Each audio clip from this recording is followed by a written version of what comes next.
Hey ladies and gentlemen, Richard Kenobi here, and I'm back again for another Death Battle review, and this time we have Wolverine versus Raiden, and apologies if I did not do one for Donkey Kong versus Knuckles. I figured I didn't really need to do that because that was already pretty much said, and I promise I will not let that happen again. I'm just sorry, I just didn't feel I needed to, but I may do one on Hercule versus Dan, because we know Hercule is going to fight Dan. It's obvious, but it would be nice if they pick someone else, but who knows. Anyway, so let's talk about this. Now, I'll of course give my review and what I liked about it, and I'll answer some questions that most of you have, including a very special friend of mine who has been supporting my channel, and who does his own Look At series, Reckless Rich. And I'll answer his and your questions, to, try and fill in the gaps. But anyway, let's talk about this. So, I love this fucking fight. This was amazing. Everything about it was amazing. The character backgrounds on both Wolverine and Raiden, even though I knew some of this stuff, well, most of it anyway. And yes, I even knew about Wolverine getting one shot by Spock, so there you go. But, I fucking love this fight.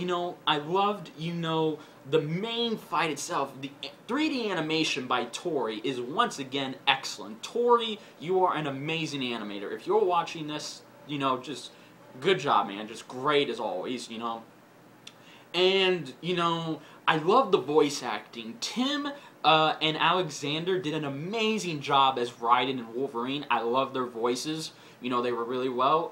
The fight itself was so action-packed. It was fast. It was so close, And overall, I was happy with the result, And I know some of you weren't, but I was happy because I knew Raiden was going to win. I called it. I stuck by it.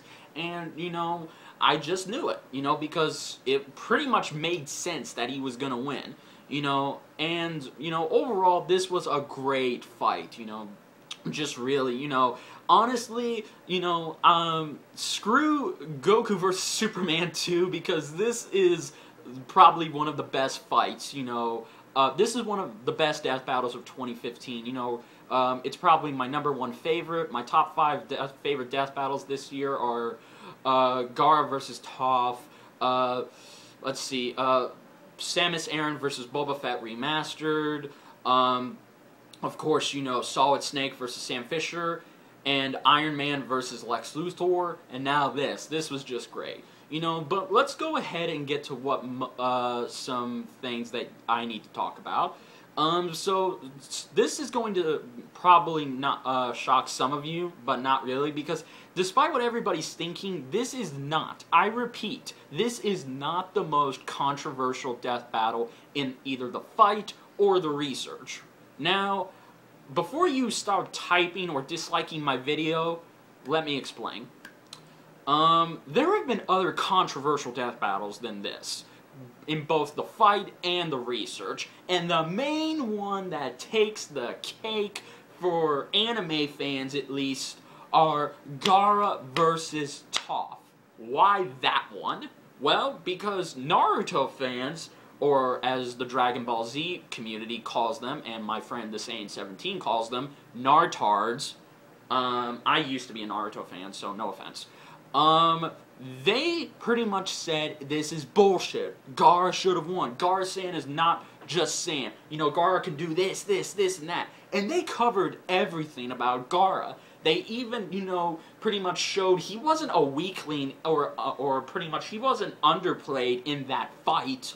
So there you go. But that one, hands down, everybody has mixed opinions on that one, And I was happy Toph won because I'm a huge Avatar fan, duh. But even I could understand why they were angry. But they shouldn't have been angry, And that fight has pretty much caused the debate that Screw Attack hates anime until Guts vs. Nightmare. But anyway, back to this. So, this was not the most controversial in either the fight or the research, even though it may seem like it. Now, Reckless Rich, as I said, he supports my channel. Go check out his channel. He's really nice. He watched another reactor's reaction to this fight, And that reactor asked, what specific kind of adamantium did Misty cut through with her bionic arm? Was it, because some people now know that there are two different types of adamantium.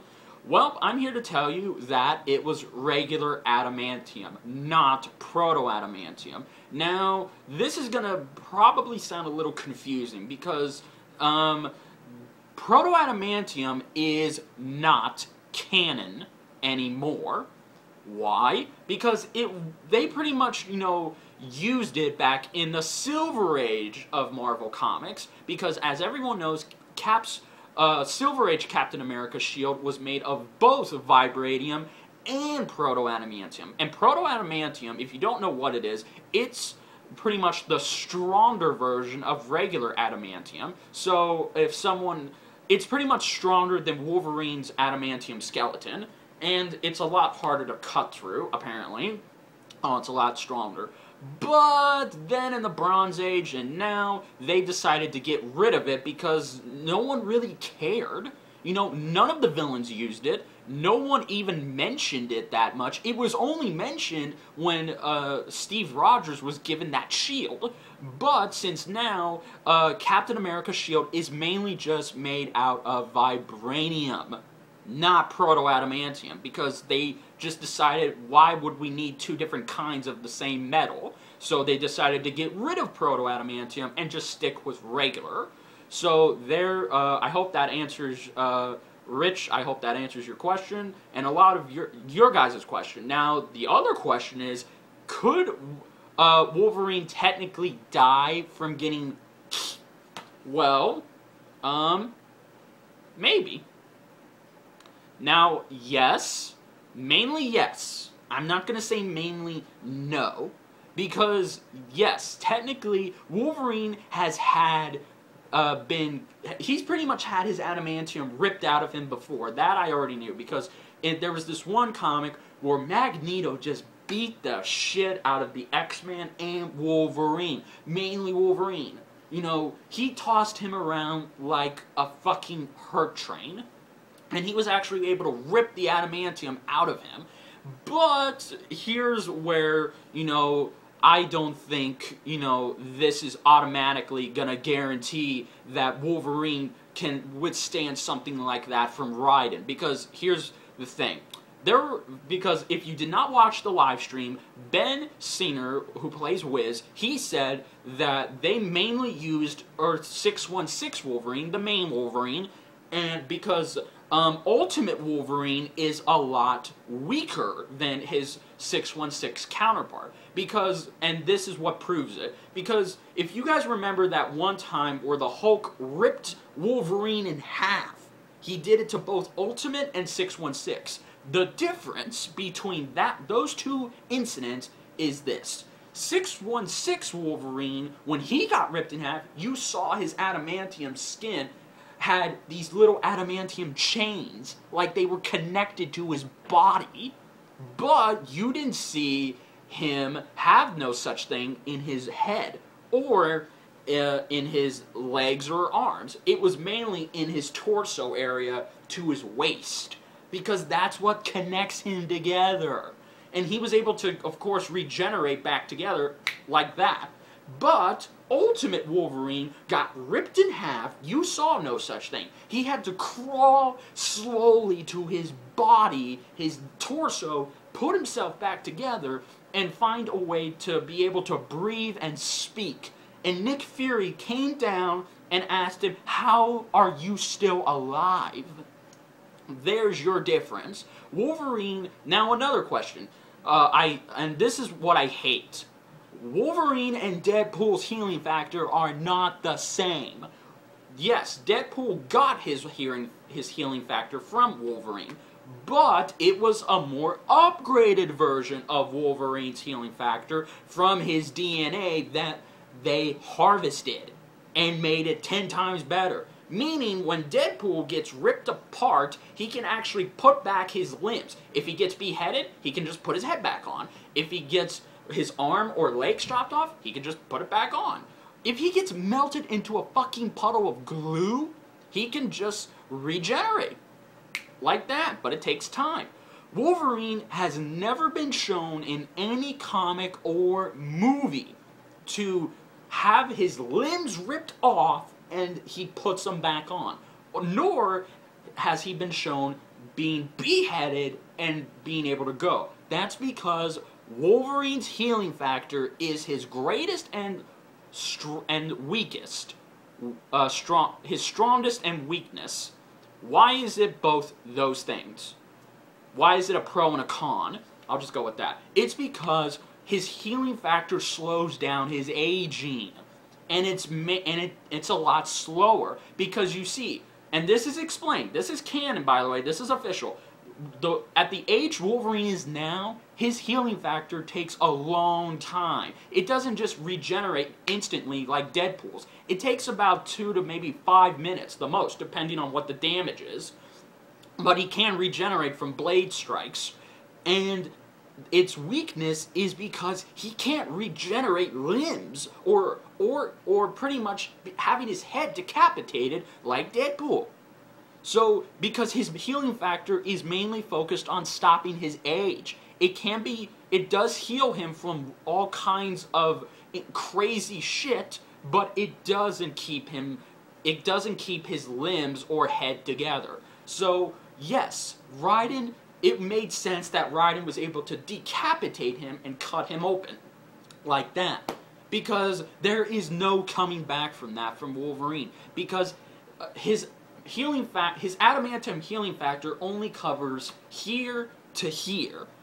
It doesn't cover his brain area or his neck.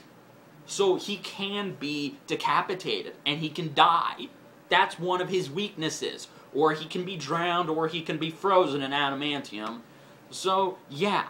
Now, that's not saying Wolverine wasn't weak in this fight. He was really strong. You know, he was pretty much trying to the best of his abilities. Now, yes, Wolverine had better combat experience and better durability than Raiden. Raiden, on the other hand, had better strength, speed, a longer reach, and a blade.